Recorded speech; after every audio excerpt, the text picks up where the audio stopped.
So ఈ వీడియోలో chart patterns అంటే ఏంటో తెలుసుకోవచ్చు. సో చార్ట్ ప్యాటర్న్స్ అంటే ఏంటంటే కొన్ని ఇయర్స్ నుంచి ఒక స్టాక్ అనేది ఎట్లా గ్రో అవుతుందో ఈజీగా ఈ చార్ట్ ప్యాటర్న్స్ చూసి మనం తెలుసుకోవచ్చు అనమాట. ఎగ్జాంపుల్ నేను ఇక్కడ చార్ట్స్ అని క్లిక్ చేశాను కదా. సో ఇక్కడ చూడండి, ఇక్కడ నేను మ్యాక్స్ అని పెడుతున్నాను. ఎగ్జాంపుల్ మీరు ఇక్కడ చూసుకున్నట్లయితే 2005 నుంచి 2026 వరకు ఈ స్టాక్ అనేది ఎట్లా గ్రో ఉందో మీరు చూడొచ్చు. ఎగ్జాంపుల్ 2005లో ఎంత ఉంది ఆ స్టాక్? 78 రూపీస్ ఉంది కదా. ఇప్పుడు 2026 వచ్చేసినప్పటికీ ఆ స్టాక్ అనేది ఎంత ఉందంటే 1400 రూపాయలు అనేది ఉంది. సో ఎట్లా అనేది మీరు ఈజీగా చూసి చార్ట్ ప్యాటర్న్స్ చూసి ఈజీగా ఒక స్టాక్ గ్రో అవుతుందా లేదా అనేది కూడా చూడొచ్చు అనమాట. ఎగ్జాంపుల్ ఇప్పుడు నేను ఇంకొక మ్యాటర్ చెప్తాను వినండి. ఇక్కడ నేను 3 ఇయర్స్ టైం ఫ్రేమ్ తీసుకుంటున్నాను.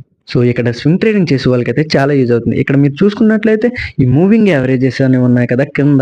సో ఈ మూవింగ్ యావరేజెస్ చూసి మీరు ఇన్వెస్ట్మెంట్ జర్నీ అనేది కూడా తీసుకోవచ్చు అనమాట. ఎగ్జాంపుల్ ఈ రెండు మూవింగ్ యావరేజ్ కలిసినప్పుడు ఏమైంది? స్టాక్ అనేది పెరిగింది.